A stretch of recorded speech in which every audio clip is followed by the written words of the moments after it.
नमस्कार साथियों, स्वागत है आप सभी का आविष्कार आईएएस एकेडमी पर। मैं इंजीनियर लोकेन चौधरी आप सभी का हार्दिक अभिनंदन, हार्दिक स्वागत करता हूं। दोस्तों, आज हम चर्चा करने जा रहे हैं डिफेंस टेक्नोलॉजी के क्षेत्र में भारत की एक और बड़ी उपलब्धि के बारे में। भारत का advance stealth frigate INS Mahendragiri भारतीय नौसेना को सुपुर्द कर दिया गया है। यह 17 महीने में छठवां फ्रिगेट है। यानी एक तरीके से कह सकते हैं कि हिंद महासागर में भारतीय नौसेना की बढ़ती ताकत का यह एक प्रतीक है, क्योंकि किसी भी देश के द्वारा इतनी तत्परता से, इतनी तीव्र गति से स्टील्थ फ्रिगेट को बना पाना बड़ा मुश्किल कार्य है।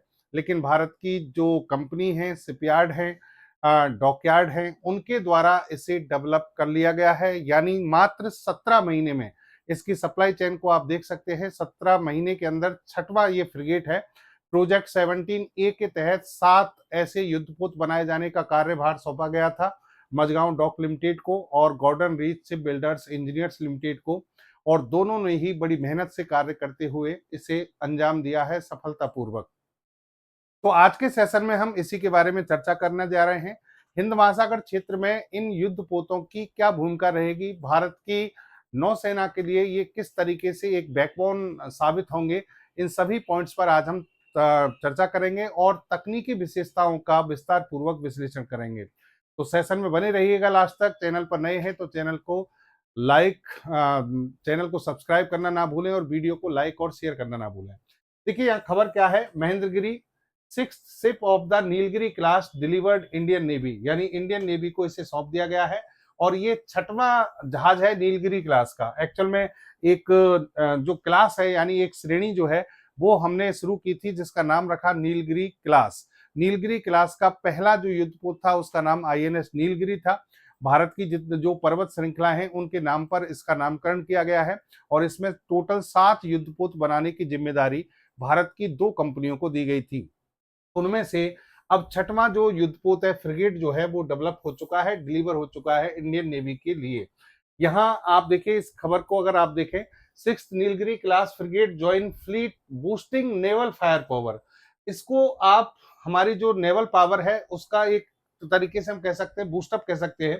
उसका कारण है, देखिए, ये छोटे युद्धपोत होते हैं, छोटे जहाज होते हैं, लेकिन इन पर जो तमाम सुविधाएं होती हैं, तमाम हथियार होते हैं, जिस तरीके का इनका इलेक्ट्रॉनिक वॉरफेयर सिस्टम होता है, या फिर हम कह सकते हैं कि जो बाकी की जो लड़ाकू क्षमताएं होती हैं, वो इतनी खतरनाक होती हैं कि ये हाई स्पीड के साथ दुश्मन के पास पहुंचकर या दुश्मन से बहुत कम नजदीकी पर पहुंचकर हमला करने की क्षमता विकसित करते हैं। और जब भारत स्वदेशी तकनीक से इस चीज को डेवलप करता है, यानी इस तकनीक को डेवलप करता है, तो ये अपने आप में काबिल तारीफ है। यानी भारत ने खुद ने इसको डेवलप किया है। इसमें 75% जो इसके पार्ट्स हैं वो सभी जो हैं वो भारत में डेवलप हुए हैं।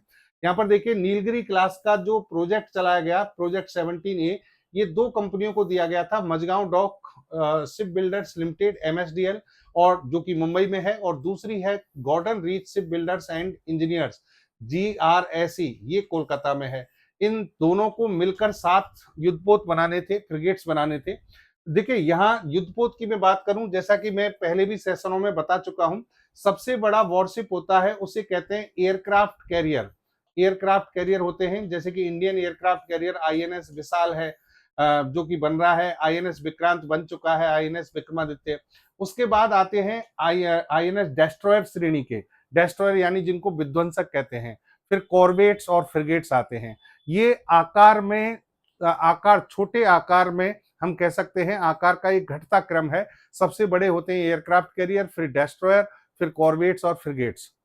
अच्छा, तो यहां जब हम इनकी बात करते हैं, ये युद्धपोत भले ही आकार में छोटे हों, लेकिन ये खतरनाक ज्यादा साबित होते हैं। ये एयरक्राफ्ट कैरियर के साथ जो फ्लीट चलती है पूरी, उसमें भी ये बड़ी भूमिका निभाते हैं और दुश्मन पर हर जगह पर जाकर हमला करने की क्षमता रखते हैं। तो इस कैटेगरी में जब भारत स्वदेशी तकनीक से 6 युद्धपोत बना लेता है, तो अंतर्राष्ट्रीय स्तर पर भारत की ये एक तरीके से बहुत बड़ी छवि को उजागर करता है कि भारत अब उन देशों में नहीं रहा जो केवल आयात पर निर्भर थे। जैसे कि बहुत सारे देश हैं जो सिर्फ और सिर्फ आयात कर सकते हैं, खुद डेवलप नहीं कर सकते। अब भारत में स्वदेशी तकनीक के साथ डेवलपमेंट भी हो रहा है और आवश्यकता के अनुसार हम इंपोर्ट भी कर रहे हैं। लेकिन इंपोर्ट का जो लेवल है वो धीरे-धीरे घटता जा रहा है और स्वदेशी निर्माण की जो क्षमता है, मेक इन इंडिया प्रोसेस का जो प्रोसेस चल रहा है वो लगातार बढ़ता जा रहा है, सफल होता जा रहा है। तो यही हम कह सकते हैं आत्मनिर्भरता का प्रतीक जो है डिफेंस मिनिस्ट्री के द्वारा इसको बताया गया है कि हमने अपनी पूरी तकनीक के साथ में हमारे वैज्ञानिकों ने, हमारे इंजीनियर्स ने इसे डेवलप करके बताया है। आईएनएस महेंद्रगिरी प्रोजेक्ट 17A का जो सबसे कह सकते हैं अति आधुनिक स्टील्थ फ्रिगेट है और इसकी जो नंबरिंग है वो है 12654। ये जो आपका स्टील्थ टेक्नोलॉजी पर आधारित है। इसकी जो डिजाइन है वो वॉरशिप डिजाइन ब्यूरो के द्वारा डेवलप की गई है भारतीय नौसेना के लिए। अब इसकी जो तकनीकी विशेषताएं उनको देखिए आप, ये वॉरशिप आप फ्रिगेट वॉरशिप जो है वो आप देख रहे हैं। इसको किस कैटेगरी में बनाया गया है? एडवांस स्टील्थ फ्रिगेट है। इसका मतलब ये है कि इस फ्रिगेट में आपने स्टील्थ टेक्नोलॉजी का उपयोग किया है और स्टील्थ टेक्नोलॉजी का मतलब ये है कि दुश्मन के रडार या सोनार जो है इसको पकड़ पाने में सक्षम नहीं होंगे, इसकी लोकेशन का पता करना बड़ा मुश्किल होगा। इसके अलावा और इसमें क्या-क्या टेक्नोलॉजी डेवलप की गई हैं, वो क्या लगाई गई हैं, वो समझिए। एक टेक्नोलॉजी है जिसका नाम है सीओडीओजी, सीओडीओजी, कंबाइंड डीजल और गैस कॉन्फ़िगरेशन। इसका मतलब है कि हमने इस फ्रिगेट में 2 तरह के इंजनों का उपयोग किया है। 2 तो इसमें गैस टरबाइन इंजन लगाए गए हैं। गैस टरबाइन इंजन का उपयोग तब किया जाता है जब फ्रिगेट की स्पीड को बढ़ाना हो। यानी ये जो फ्रिगेट के जो इंजन हैं, जो कि जनरल इलेक्ट्रिकल्स के द्वारा हमें उपलब्ध कराए गए हैं, तो जनरल इलेक्ट्रिकल गैस टरबाइन जो इंजन लगे हैं वो हाई स्पीड प्रदान करने के लिए इसको लगाए गए हैं। लेकिन जब इसे स्पीड की जरूरत नहीं होगी, नॉर्मल वे में चल रहा होगा, तो फिर इसके 2 डीजल इंजन हैं वो काम करेंगे और वो इसको नॉर्मल स्पीड पर रखते हैं और उस समय ईंधन की बचत की जाती है। तो ईंधन की बचत के लिए डीजल इंजन काम करेगा, हाई स्पीड के लिए गैस टरबाइन इंजन काम करेंगे। ठीक है। और इसीलिए ये जो आपका फ्रिगेट है, इसकी मैक्सिमम स्पीड जो है वो 28 नॉट्स तक हो जाती है। ये समुद्र में नॉटिकल जो माइल में हम इसकी स्पीड निकालते हैं, लगभग आप इसे किलोमीटर में निकालेंगे तो 52 किलोमीटर पर आवर के आसपास बैठती है। तो इस स्पीड से ये आपका जहाज चल सकता है, यानी ये युद्धपोत चल सकता है।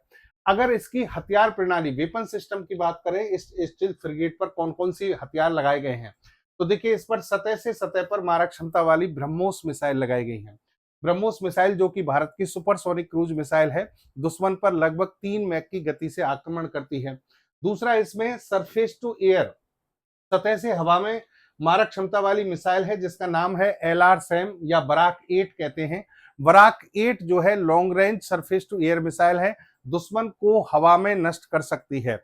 एक तरीके से ये एयर डिफेंस सिस्टम का काम यहाँ पर करेगी। फिर इसमें देखिए एक गन लगाई गई है जिसका नाम है 76 mm की ओटीओ मेलेरा सुपर रैपिड गन माउंट की गई है, एसआरजीएम। ये इसकी मुख्य बंदूक प्रणाली है, मुख्य गन प्रणाली है जो इसमें लगाई गई है। और इसके अलावा यहाँ पर देखिए नजदीकी सुरक्षा प्रणाली, यानी दुश्मन जब बहुत पास आ जाता है तो उस पर बहुत तेज स्पीड से आपको फायर करना होता है। तो उसके लिए इसमें AK-63M गन सिस्टम लगाया गया है जो दुश्मन पर बहुत ताबड़तोड़ हमला करता है, यानी उस पर गोलियों से गोली दागी जाती है ताकि उसको रोका जा सके, नष्ट किया जा सके। और एंटी सबमरीन सिस्टम इसमें लगाया गया है। ये RBU 6000 anti submarine rocket launcher है इसमें, जो कि किसी भी पनडुब्बी को नष्ट कर सकते हैं। तो ये है इसका वेपन सिस्टम, वारफेयर सिस्टम, जो दुश्मन को हमला करने के लिए लगाया गया है। इसके अलावा अगर आप इसमें सेंसर और रडार सिस्टम की बात करें, तो यहाँ पर देखिए आप इसमें MF स्टार रडार लगा है, मल्टी फंक्शन रडार है ये। और ये रडार जो है एक तरीके से एक्टिव फेज एरे रडार है, यानी multi function active phase array radar. और ये जो रडार होते हैं ये एक साथ बहुत सारे टारगेट को स्कैन कर सकते हैं, उनका डिटेक्शन करके, उनको ट्रैक करके फिर उन पर हमला किया जा सकता है। इसकी सोनार प्रणाली जो है वो बहुत बेहतरीन है और सोनार प्रणाली का नाम है हमसा एनजी। हमसा एनजी हल माउंटेड है, यानी इसका जो ये निचला हिस्सा है, जो इसकी मेन स्ट्रक्चर है, उसमें ही इसको फिट कर दिया गया है। यानी यहां से जैसे ही कोई पनडुब्बी वगैरह कुछ भी निकलेगी तो उसे आसानी से पहचाना जा सकता है और उस पर हमला किया जा सकता है। इलेक्ट्रॉनिक वॉरफेयर सिस्टम की बात करें तो इसमें शक्ति के नाम से भारत ने, जो कि खुद ने डेवलप किया है। शक्ति इलेक्ट्रॉनिक वॉरफेयर सिस्टम लगाया गया है और ये जो है दुश्मन के रडार और संचार जितनी भी प्रणाली है उसको जाम करके उस पर हमला कर सकता है, यानी उसे रोक सकता है। फिर आप देखिए इसमें हमने इसको डिजाइन इस तरीके से किया है कि इसका जो रडार क्रॉस सेक्शन एरिया है उसको कम से कम रखा जाए। रडार क्रॉस सेक्शन एरिया को कम रखा गया है। इसकी जो स्ट्रक्चर है उसको ज्योमेट्रिकली बहुत इतने तरीके से बनाया गया है कि दुश्मन के रडार से आने वाली तरंगे या फिर इंफ्रारेड तरंगे या फिर ध्वनि की बात करें हम, एकॉस्टिक जो साउंड जो वेव है उनके आधार पर अगर दुश्मन इसको पहचानना चाहता है तो वो पहचान नहीं सकता, क्योंकि इसकी स्ट्रक्चर को और इसकी ज्योमेट्री को इस तरीके से डेवलप कर दिया गया है कि रडार तरंगें जो हैं वो इधर उधर डाइवर्ट हो जाती हैं। यहां पर देखिए एक बहुत ही महत्वपूर्ण चीज है, वो है आईपीएमएस। आईपीएमएस का मतलब है इंटीग्रेटेड प्लेटफॉर्म मैनेजमेंट सिस्टम।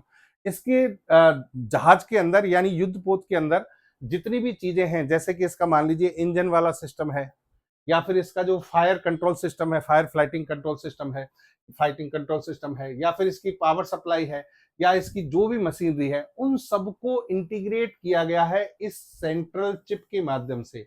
यानी जो आईपीएमएस सिस्टम है वो इन सारे सिस्टम को इंटीग्रेट करता है, संचालित करता है, नियंत्रित करता है और फिर यानी एक कह सकते हैं कि एकीकृत रूप से इनको नियंत्रित करके प्रबंधित करके कार्य किया जाता है।